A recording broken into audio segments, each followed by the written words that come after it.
Rev up your engines! MT says, hey Scotty, is it bad to wait until it's empty to fill up a car? Is that a myth? Well, in the olden days it meant more, because in the olden days fuel tanks were all made out of steel, stamped steel, because it's cheaper to make them. Eventually water would build up, it would rust inside, and all the rust and crud would stay in the bottom of the gas tank. So when you got low and it started sloshing around, it would suck that rust and crud in and it would clog up the pump. Most cars for the last decade and a half, sometimes 2.5 decades, have plastic gas tanks because they're even cheaper to make. But plastic doesn't rust, so you never get any rust in them, so you don't really have to worry about it.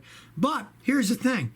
You never want to run out of gas in any car, any modern car, because your fuel pump is inside the gas tank. It's soaked in gasoline. It's to lubricate it and to cool it off. The gasoline cools it off. And if you actually do run out of gas, and that pump, instead of sucking gas, now sucks air because you ran out of gas, that air will burn the pump out. Because as nutty as it sounds, the gasoline running inside the pump is what lubricates the bearings. And when you run out of gas and it sucks air, the bearings are running on air and your fuel pump will burn out. And in some modern cars, it's a $1,500 job to change the fuel pump assembly. So you don't want to run it too low. Captain Derp says, Scotty, are Geo Metros well made? I know they stopped making them in 01. And I keep seeing them driving around. Are they still driving? Okay, Geo Metros. The Metros were a 3-cylinder engine. And originally, I believe they were Suzuki 3-cylinder engines. I guess some of them later were made hungry or something, but GM had nothing to do with making the engine. They were very underpowered vehicles for the American market. And Americans are lazy. They always want automatic transmissions. And you get a tiny little engine with an automatic transmission. They were terrible, and Americans don't change oil enough, so a lot of the engines burn out. But I had customers that bought them with standard transmissions.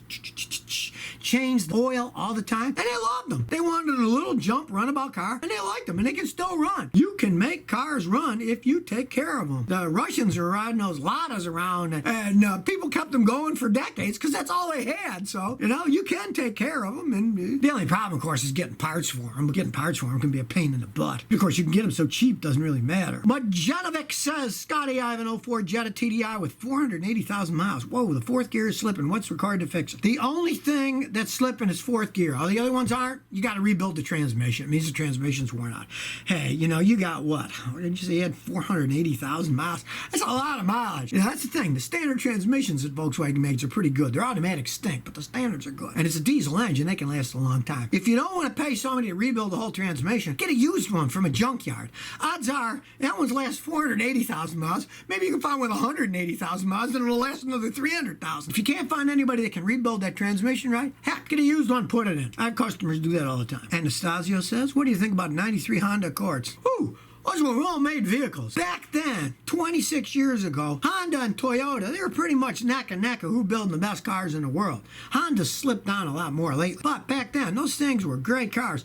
And back then, they made better automatic transmissions than they did in some of the newer ones. And the 93 Accords, I really didn't have any customers having problems with the transmissions back then. And if it's a standard transmission, woo, it'll last forever. So they were pretty well made back then. But of course, if you're thinking about buying one, realize you're thinking about buying a 26-year-old car. Stuff is going to break. I got a customer that bought Prelude, and a lot of stuff's just breaking because it's so old. Things break, wear out from friction. That happens with any car. Aaron M says, Scotty, what do you think about the Lexus SC430? Here's the thing. Lexus makes great cars, but that's a V8 engine. And the V6 engines, like my wife's car, 300 or the 330s, any of the V6 ones, the V6 ones actually last longer, get better gas mileage, and don't cost as much to maintain. Those V8s are well-made cars, but as they age, they cost a lot of money. I've had quite a few customers buy an old one. It's a V8 Lexus, and then they have to put a lot of money. Now, I'm talking about ones that have 200 to 300,000 miles or more, and things just wear out. But with the V6 ones, they tend to last longer. If you're thinking about getting a Lexus, I'd rather go for a V6 than a V8 if I were you. It makes more sense from what I've seen. Juan Sanchez says, I got an 06 G35 Infinity. I just replaced the belts, but it still squeaks when the weather's below 40. Do you have any ideas how to fix it? If it has automatic tensioners, replace the tensioners, because the tensioners get old, they don't tighten right. and they'll squeal. Now, if you have a brand new belt and it fits right, and you have a brand new tensioner, it still squeaks. That means that you have a problem in something that drives, like the alternator bearings are starting to wear out, or the power steering pump is starting to wear out. Then it strains the belt too much and makes it squeak. But in your case, I'm assuming that either the automatic tensioner is bad or the belts themselves weren't tightened up enough, especially if they have manually adjusted fan belts. When you put those on, you have to actually run it for a few hours and then readjust them because they stretch a little bit as they're new and wear, and then you got to tighten them back up. So if you never want to miss another one of my new car repair videos, remember to ring that bell.